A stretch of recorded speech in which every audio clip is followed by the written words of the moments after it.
Evangelho segundo São Marcos, capítulo 3. A lei de Jesus é salvar o homem. Jesus entrou de novo na sinagoga, onde estava um homem com mão seca.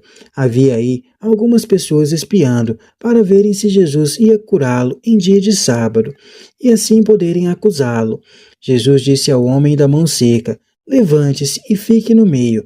Depois perguntou aos outros: "O que a lei permite no sábado ou fazer o mal? Salvar uma vida ou matá-la?" Eles não disseram nada. Jesus então olhou ao seu redor, cheio de ira e tristeza, porque eles eram duros de coração. Depois disse ao homem: "Estenda a mão." O homem estendeu a mão e ela ficou boa.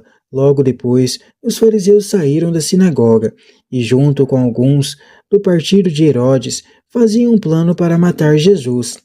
A cegueira do mundo. Jesus e a multidão. Jesus se retirou para a beira do mar, junto com seus discípulos. Muita gente da Galiléia o seguia, e também muita gente da Judéia, de Jerusalém, da Idumeia, do outro lado do Jordão, dos territórios de Tiro e da Sidônia. Foi até Jesus, porque tinha ouvido falar de tudo o que ele fazia. Então Jesus pediu aos discípulos que arrumassem uma barca para ele não ficar espremido no meio da multidão. Com efeito, Jesus tinha curado muitas pessoas, e todos que sofriam de algum mal se jogavam sobre ele para tocá-lo. Vendo Jesus, os espíritos impuros caíam aos seus pés gritando: "Tu és o Filho de Deus." Mas Jesus ordenava severamente para não dizerem quem ele era. Formação do novo povo de Deus. Jesus subiu ao monte e chamou os que desejava escolher, e foram até ele. Então Jesus constituiu o grupo dos 12, estivessem com ele e para enviá-los a pregar, com autoridade para expulsar os demônios. Constituiu assim os 12, Simão, a quem deu o nome de Pedro, Tiago e João, filho de Zebedeu, aos quais deu o nome de Boanerges, que quer dizer filhos do trovão, André, Filipe, Bartolomeu, Mateus, Tomé, Tiago, filho de Alfeu, Tadeu, Simão, o cananeu, e Judas Iscariote, aquele que depois o traiu. O pecado sem perdão. Jesus foi para casa e de novo se reuniu tanta gente que eles não podiam comer sequer um pedaço de pão. Quando souberam disso, os parentes de Jesus foram segurá-lo, porque eles mesmos estavam dizendo que Jesus tinha ficado louco.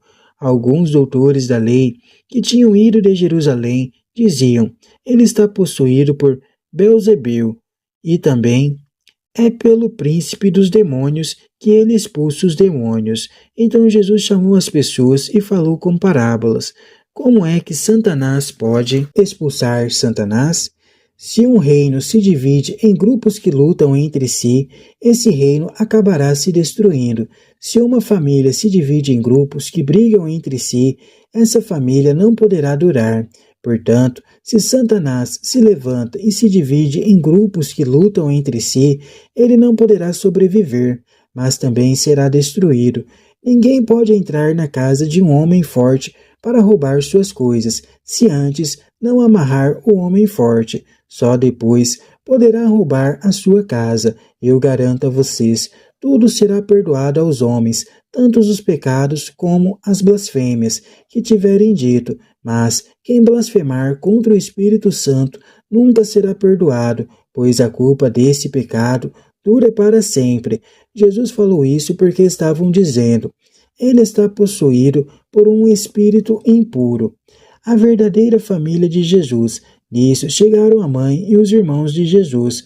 Ficaram do lado de fora e mandaram chamá-lo. Havia uma multidão sentada ao redor de Jesus.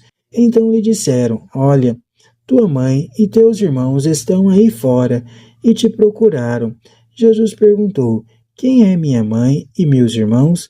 Então Jesus olhou para as pessoas que estavam sentadas ao seu redor e disse: "Aqui estão minha mãe e meus irmãos. Quem faz a vontade de Deus, esse é meu irmão, minha irmã e minha mãe. Jesus mostra que a lei do sábado deve ser interpretada como libertação e vida para o homem. Ao mesmo tempo, partidos que eram inimigos entre si se reúnem-se para planejar a morte desse profeta. Afinal, ele está destruindo a ideia de religião e sociedade que eles tinham. Jesus se retira, mas atrai a multidão de todos os lugares. Ele acolhe o povo, mas também toma distância. O projeto de Jesus não pode ser atrapalhado por um assistencialismo que só atende às necessidades imediatas. É preciso destruir pela raiz as estruturas injustas. Estas é que produzem todo tipo de necessidade na vida do povo. Dentre a multidão e os discípulos, Jesus escolhe 12, um pequeno grupo que será o começo de novo povo. A missão desse grupo compreende 3 atitudes: comprometer-se com Jesus, estar com ele para anunciar o reino, pregar, libertando os homens de tudo aquilo que os escraviza e aliena, expulsar os demônios. Em Jesus está presente o Espírito Santo, que o leva à missão de libertar e desalienar os homens. Por isso, ele é acusado de estar possuído por um espírito impuro. Tal acusação é pecado sem perdão. Para os acusadores, o bem é mal e o mal é bem. Eles, na verdade, estão comprometidos e tiram proveito do mal. Por isso, não reconhecem e não aceitam Jesus. Enquanto a família segundo a carne está fora, a família segundo o compromisso da fé está dentro. Ao redor de Jesus, sua verdadeira família é formada por aqueles que realizam na própria vida a vontade de Deus, que consiste em continuar a missão de Jesus.